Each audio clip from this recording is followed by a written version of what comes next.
On September 22, 1979, an American satellite detected a supposed nuclear explosion in the Indian Ocean near the Prince Edward Islands.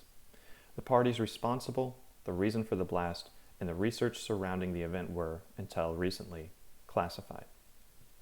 To me, there could be little more interesting than an unclaimed, classified nuclear explosion originating from an unidentified source. And this incident, known as the Vela incident, has been a source of fascination for me ever since I first heard about it.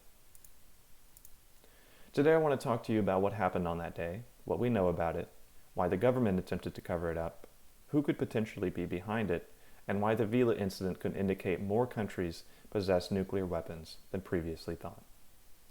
First, a little background on the incident itself. The Vela incident is named in the first place after the satellite which detected the anomaly.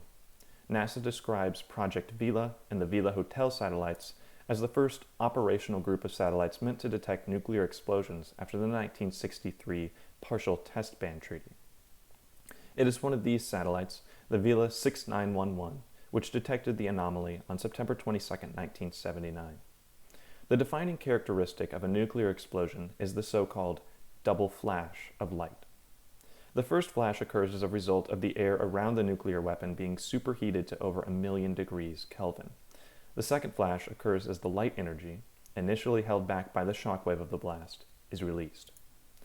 According to Jeffrey T. Richardson, a senior fellow at the National Security Archive, all 41 previous times a Vela satellite had detected this characteristic double flash, a nuclear explosion had indeed occurred.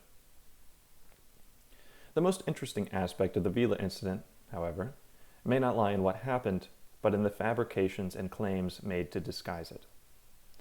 The explosion would not become public knowledge until the New York Times published a story on October 26, 1979, outlining the event of an explosion, but not concluding the cause. After the event became public, the Department of Defense would only clarify that the cause was either a nuclear detonation or natural phenomena, but would not provide evidence for either. When public interest refused to die down after the blast, President Jimmy Carter appointed a panel headed by Dr. Jack Ruina of MIT. The Ruina panel published their findings in 1980, which have since become unclassified. And yes, it is insanely cool being able to cite declassified DARPA documents in my speech. Not ruling out the possibility of a nuclear explosion, the Ruina panel nevertheless concluded, based on our experience, the September 22nd signal was probably not from a nuclear explosion. Recent studies, such as the 2019 study published by the director of the Nuclear Documentation Project, however, find that virtually all the data support a rogue nuclear weapon detonation. Sound surveillance data, the Missile Impact Locating System, or MILS, wind patterns, and even traces of iodine-131 isotopes in New Zealand cattle confirm not just a massive explosion, but an explosion as the result of a nuclear fission event. The explosion and the cover-up surrounding it only begin to make sense when the probable responsible parties are brought to light. The primary suspect for the explosion was Israel. Avner Cohen, a senior fellow at the James Martin Center for Nonproliferation Studies, writes in his book, The Worst Kept Secret, that American intelligence has long suspected Israel of having nuclear weapons. Indeed, Israel is the only nation on earth who is suspected to have nuclear weapons without acknowledging them. Even Jimmy Carter wrote in his diary that there was a growing belief among our scientists that the Israelis did indeed conduct a nuclear test explosion in the ocean near the southern end of Africa.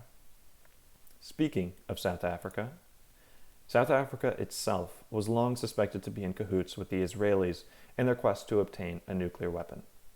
The CIA released a report on January 21, 1980, that concluded that, in regard to the Vela incident, South Africa is the most likely candidate for responsibility.